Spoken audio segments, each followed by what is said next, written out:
understand this honouring of the other gender's natural innate abilities, right? See, many men do not honour the woman's natural abilities that are inbuilt in as a part of feminine characteristics, and many women do not honour men's natural abilities either. And as a result, that causes a separation between each gender, towards men and women. And of course, if there's separation towards men and women, you're going to have a separation in your relationship. You're going to have a separation when you're working as a team. You're going to have separation when you go out and have some fun. This is why on earth here, almost everything that's done with men and women is done with groups of women and groups of men, but not together. Right? In the celestial kingdom, what do you reckon it's like? Together. Very balanced. Everything's balanced. Yeah. Just looking at the men who are listening to you and open to you, it seems to me like there aren't very many of Peter's workers type of men who are listening. So what's the significance of that? Well, that's because they can feel that I am just as open to a woman as I am to the man, right? And therefore, they don't like that. That's automatically confronting. So many men in the state where they find that confronting just turn off. It's just like, I can ignore that, I can ignore that, I can ignore that. Right? And if you speak with Peter's workers, that's exactly what they're like. Like, Eloisa and Susan have a lot of difficulty with these two workers trying to give them directions. And in fact, they don't even bother, do you? Don't even bother. Because they know that it's like they're totally deaf, dumb and blind to what they're saying, you know? Yeah. Whereas a man who's a bit more open to both will find it a bit more easier. What do you want to say, babe? I can hear you screaming out there. You want a mate? Not really. I was just mentioning that there is a mixture of men who listen to the divine truth. Yes, there is. There is a balance of men. Some men who are very male dominant. And arrogant, and there's other men who are very female dominant. Yeah, I agree. And a lot of that is because I will tolerate both. I can work with both. Does that make sense? But if I was more feminine dominant, I would only attract just one group of males. Yeah. And they'd only be feminine dominant males. Yep. Just straight in front. Keep your hand up, Ken. I have a question then. If, like, asking my partner or another woman for her feeling or her opinion, respecting her feelings, if you're working on your own project, so to speak, but feeling it yourself and respecting the other person, is that a balance, if you know what I mean? Ken, you've got to learn to ask specific questions. Oh. So you've got a situation in your mind that you don't want to relate. Yeah, that's true. Yeah, because you're worried about offending your wife. Well, true. Okay. True, yeah. So can you see already we've got a problem? Like, you're talking in riddles and I'm meant to give you an answer. Does that make sense? Yeah. See, if you weren't as worried about offending your wife, you'd say, the other day, what happened between me and her was this. Yeah. And then I'd be able to give a much more direct, straightforward answer. Does that make sense? I'm not going to do that now because you are still worried about offending me, so I can't do that. But so this is what we need to learn. We need to learn that, you see, we are so sensitive, particularly when we're in a partnership, right? We are so sensitive, we know the other person doesn't like me talking about that. So what I've got to do, if I'm asking AJ a question, I've got to sort of make it a roundabout and that there and make it very, very loose so that it's sort of not very, it's not about us, in other words. When it's all about you, of course it is, right? It's all about you. So let it be about you. Be open and honest and let it be about you. And if your wife's offended, she's offended. And you can talk to her about that. Well, how logical is it to be offended, darling? Like, I'm just trying to help our relationship. It's not logical to be offended about discussing something in our relationship. And if you're offended, why are you offended? Oh, it's because I felt humiliated, or I felt, feel the feeling, but still get the truth out. Many of you have gotten used to asking me questions that are not direct. You know, say, oh, the other day this happened to me, and because you're worried about who else might hear it, whether mum, dad, sister, brother, uncle, auntie, or, and also friends, family, workmen, whatever, all the people who were involved in the situation might hear you. And so what you do instead is you come up with all of these ways of manipulating, or we could say ways of controlling the feelings of others before they've even had them. That's what you come up with. So you come up with these methods of circumventing that person's feeling, going around that person's feeling, going forward for that person's feeling, and going around that person's feeling, getting to, and then in the end you expect me to interpret all of that and give you an answer that's logical. And I'm going, sure, I can feel about what you're feeling about, and it's fortunate that I can, because if I couldn't, I'd be totally confused. But we also must learn to speak the truth. And we've got to learn to speak the truth without any embarrassment. And without any embarrassment for our partner, our friends, or whatever. Just speak it as it is, because when it's spoken as it is, everything can be sorted out. Say how you really feel. Say how you really feel, and say the situation as it really is. It can all be sorted out then, you see. And that's the beauty of truth. Now that's a quality that should be inherent in both genders, this love for truth. That's not a dominant male or a dominant female characteristic. That is something that we all need to develop, this honour of the truth. Honestly, it makes your life a lot more simple, right? Because you're not sitting down asking questions for a half an hour that you could have asked in 1 minute. So that's simple. That's not wasting time. That's obviously the most logical thing to do. So learn to be specific. Learn to say what it's about. Learn to be open about what it's about, even if you're potentially going to offend your partner in the process. Because all you're doing is being in fear about this process, right? Now, it doesn't mean blaming her, and I know you don't have that feeling in you, Ken. Like, you don't have the feeling of wanting to blame the woman all the time. And so just ask the question, get an answer, and even if it offends Hiroko, it offends her. She needs to feel that, needs to feel about that. Yeah. Thank you. Pleasure. I'm going to put this in action. Okay. So, AJ, can you tell us what's going on in our relationship? Because I get so frustrated that Kerry doesn't see the logic in things. Right. Like, it can be as simple as us packing the van and the car. Yep. And we'll have massive arguments about it, where Kerry gets to the point of, well, I'm just not even going to try because, I can't do the whole Tetris thing. Yeah. So many occasions. So is that what you call it, Kerry, the Tetris thing? Yeah, that's what we call it. Awesome, yeah. That's a lot of passive aggression there. That's really good. Don't be embarrassed. But this is something that we've noticed a lot within our relationship, Sure. in that I seem to see the logic.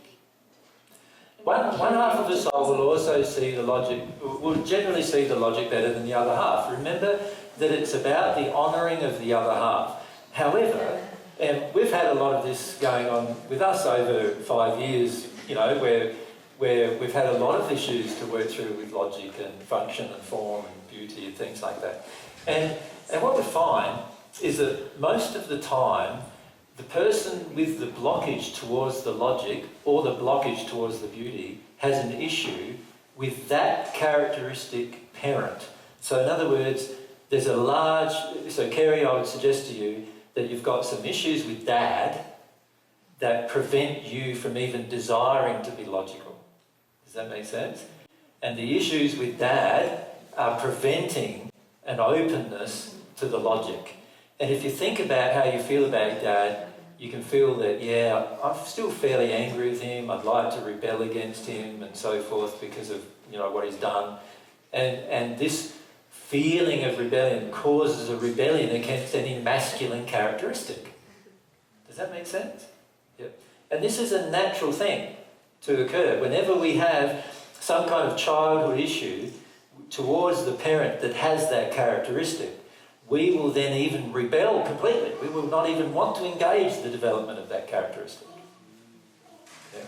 So we even harm our own self, and we harm the unification of the soul just because we don't want to feel the emotion towards the person who had that dominant characteristic in our childhood. Yeah. So that would be the thing to work through. Does that make sense? So you obviously don't have that same feeling, Paige. So, well, I thought it may have been that I was being overly dominant with the masculine because I was, as you mentioned before, wanting approval from my dad. yeah, different dynamic with your dad. With Kerry, there was a lot more harsh treatment with father than with you, right? So Kerry's got a lot more feelings of rebellion against father, whereas you've got a lot more feelings towards pleasing father. Yeah. However, a person who is completely logical is fine. That's great. It's good to be logical. Right? It's not about, it's when you choose logic over beauty, now you're imbalanced. Yeah. So you're not doing Doesn't that. know. So that tells you that it's balanced. Does that make sense? Yeah. And the key is to understand where our partner is coming from, in terms of their own damage, but also we need to discuss with our partner and be firm on the issue. Well, no, if we have a logical issue, there's an issue that comes up regularly, then there's got to be something going on towards dad, generally in our childhood, or mum's beliefs about that in the childhood that we've accepted, that we then causes us to be blocked towards that aspect of our soul. Remember, it doesn't matter whether what kind of soul you are, whether you're a homosexual soul or a heterosexual soul, you're one soul. There's two people, one soul in two bodies. Make sense? Now, if there's one soul in two bodies, every time you deny a characteristic of the soul, your own complete soul, you're really separating the two halves. You're pushing away from each other. Does that make sense to everyone? You're actually causing a fracture in your own soul towards the other half when you have an attitude towards the other half. Whatever the attitude is, you're causing a fracture in the development of your soul. If you can stop fracturing your soul and draw your soul back together again, now you've got the capacity of building your soul. It's like what happens, and what we notice a lot happening on earth is you see the two halves of the soul really working against each other a lot of times. Now, an interesting fact is that if you've got two people pulling against each other, what's the net effect? Yeah, separation, but what's the net effect in the middle? Nothing moves, does it? And the strongest one will determine the direction. So the person who's the most forceful will determine the direction, but it's not going to be a very pleasant life, is it? There's going to be separation, and the person who's pulling the strongest. So have we got something, let's illustrate this.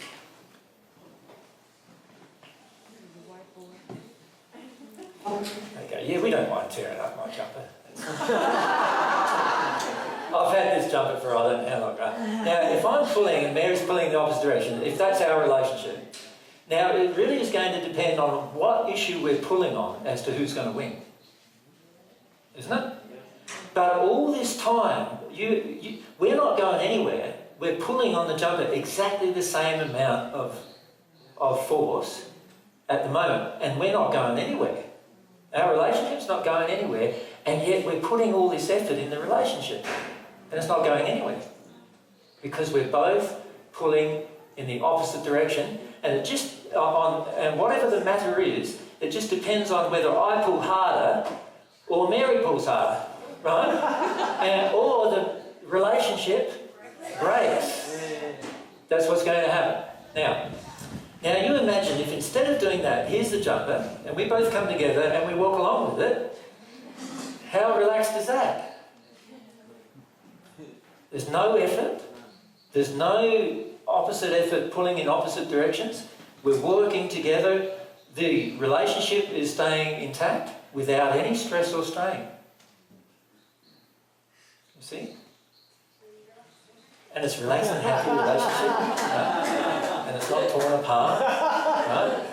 and everything stays together. And imagine if we're coming closer and closer together as we're doing it. Now there's the double, it's not just that we have double the force anymore, because before we were having force when we were pulling, we're having force, but because it's in completely opposite directions, we're going nowhere. And that's where all of our energy is going. All of our energy is going and going nowhere. And so, of course, we're going to feel tired, exhausted, strained, right? All those things are going to be there. Now, once we start coming together, the relationship relaxes, we relax, right? We're also now working together. If we're working together towards a common goal, there's a high likelihood now, particularly if we work together, that we can put a much larger force into something that one person could not do alone.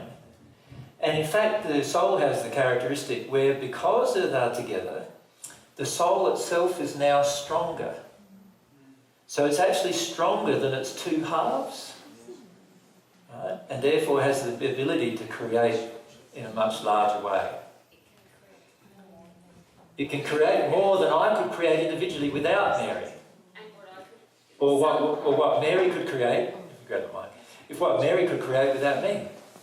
And it's actually more than the sum of those two separate things. So it's like, it's not 1 + 1 = 2 with regard to the soul Or the working creativity together. of it. Because now the soul is binding together. It has all this internal strength that it didn't have separately, and it certainly won't have if it's pulling itself apart. Right? So it's like there's more ability of this soul working together than is ever possible working individually or separately or against each other. And most of us are not realising that, because what we're doing is we're basically pulling on different issues. And why are we doing that? Why do we have this thing going on with different issues? Because one or both of us do not want to face a certain emotion. We don't want to face a certain emotional false belief that we have. That's the only reason why we do that. One or both of us. Now, one of us might be right. So that Mary might say something to me and she might be right and I just might resist her. Or I might say something to Mary and I might be right and she's just resisting me. But if we have the ability to work our way through that as rapidly as possible, then instead of pulling, we're working together. We can actually, if you think about it, if we have the right attitude, we can actually help each other move forward. This is what we'd do if masculinity and femininity was balanced. We'd be helping each other move forward. One of us wouldn't be going, "You're humiliating me now just because you're telling me the truth," or "You're making me feel small. I don't like this. I want to leave because of this," or whatever. So in the example of the Tetris thing, yep. Me always packing the car is not going to help Kerry deal and start to challenge those issues with her dad. That's correct. So what we've done is we've sat down together and I've explained the logic of packing the vehicle, and Mary's then had to look at the logic and go, "Well, I get all that. So if I get all that, why aren't I doing that?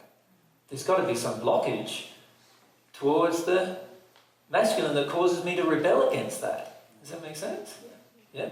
And so Mary looks at that, and it's the same with me, with the house, cleaning up, whatever. Doing the dishes or all, or even creative things that Mary does, that I could be looking at. So we need to look at those things together. Yeah. Thank you. Pass across to Graham, then on this side, come across to Jen. Might be appropriate.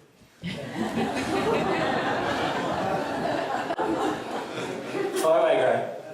Okay. Well, I'm one of these guys that are female dominated. Yeah, you are. And your logic often goes out the window when you're in the company of women. Yeah. And I have the trouble that, and Jen's one of the ones that likes to dominate a guy. Yes, I agree. And when I try and point out something like that, I get subject to accusations and stuff. Of course, you're now angry, annoyed, you must be, And I'm judgmental. Judgmental, whatever, yes. Yeah. And the really difficult thing for me is that I then get accused of being controlling, when it's like, like for example, this afternoon, Jen saw me feeding a woman's addiction, and she got quite triggered by that. Of course. But then